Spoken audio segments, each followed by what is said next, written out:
Bakunzi ba Judgment Truth Victory, ndabasuhuje mbahaye ikaze nanone muri uno mwanya wasoma Bibiliya. Uwiteka akomeze kubahira kandi abere byose nibyo mbasabiye. Rero munyembere mbere uko dukomeza kwa ko tugiye gusoma ijambo ry'Imana dusenga. Data wa twese udukunda, tugushimiye ineza yawe n'ubuntu bwawe bikomeje kubana natwe, ndetse tugushimiye ko ukiturindiye mu buntu bwawe. Turakwinjiza kugira ngo ukomeze kutwiyobora ndetse no kugena natwe, tubisabye twizeye mu izina rya Yesu, amen.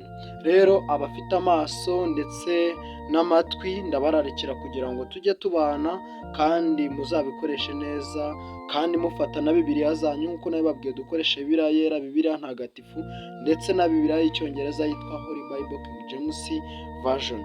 Rero nakurarikira nanone gukora subscribe, share, like ndetse na comment kugira ngo ibiganiro dutegura birusheho kukugeraho. Uyu munsi rero duhereye muri Bibiliya ntagatifu muri Bibiliya yera, muri Matayo igice cya 3:15 haravuga ngo Yesu aramusubiza ati, emera ubikore kuko ari byo bidukwiriye ngo dusoze gukiranuka kose. Maze aherako aremera. Muribuka neza igihe Yesu yari agiye kubatizwa nk'uko twabibonye mirongo iri imbere, Yohana yanze kumubatiza, ariko Yesu aramubwira ati, emera ubikore kuko ari byo bidukwiriye ngo dusoze gukiranuka kose. Aherako aremera, yemera kumubatiza.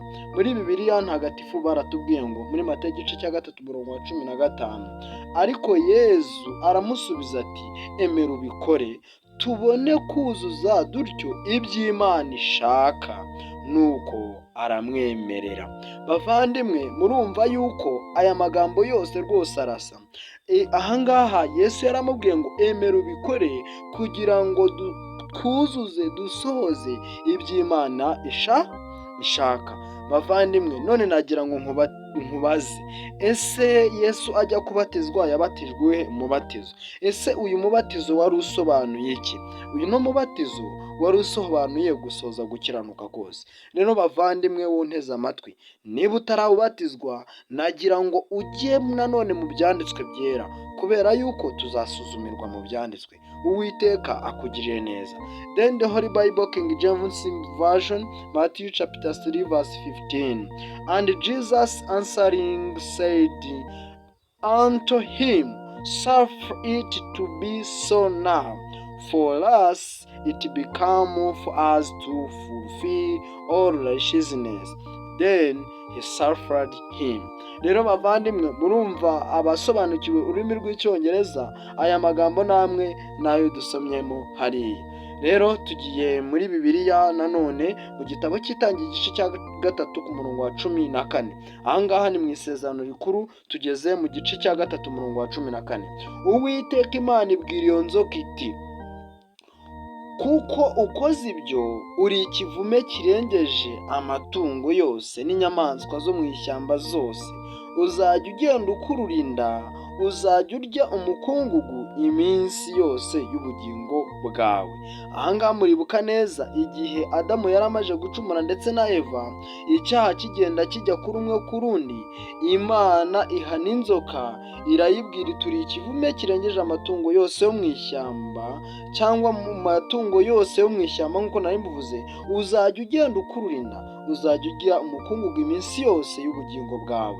Muri Bibiliya ntagatifu batubwiye ngo iki? Uhoraho Imana ibwira inzoka iti, kuko wakoze ibyo ubaye ruvuma mu nyamaswa zose z'agasozi, uzakurura inda hasi maze ujye umukungugu iminsi yose yo kubaho kwawe. Bavandimwe, icyaha kigira ingaruka no ku binyabuzima iyo umuntu agikoze. Rero muvandimwe, uyu munsi nimba wumva ijwi ry'Imana ntiwinangire umutima. Then the Holy Bible King James Version, Genesis chapter 3 verse 14. The serpent is cursed. The serpent is cursed. Ahangaha ni inzoka ivumwa, ihinduka ikivume.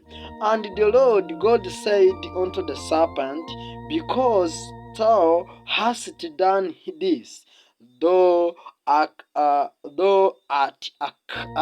cursed above all cattle, and above every beast of the field.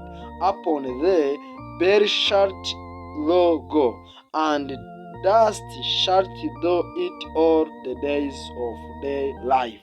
Rero murumva ahangaha birumvikana ku bagerageza gusobanukirwa ururimi rw'icyongereza. Iyi ni King James version turi gukoresha. Rero murumva ko inzoka yabashije guhanwa ihinduka ikivume, ndetse ibwirwa yuko izajya umukungugu mu minsi yo kubaho kwayo kose, days of their life. Rero nakurarikira gukora subscribe, share, like ndetse na comment kugira ngo ibiganiro dutegura bijye birushaho kukugeraho. Nyemera dusenge. Mana yacu, data wa twese, turagushimye turaguhimbaje kuri kugenda uduha amakuru y'uko ibintu byagiye bigenda. Ndagusaba nkwinginga natwe tubasha kumva neza iri jambo, uduhe gufata neza umwanzuro, maze ubwo ugiye kuza tuzabane mu bwami bwawe. Ukomeze kutubera byose ndetse no kutuyobora byose, tubisabye twizeye mu izina rya Yesu, amen.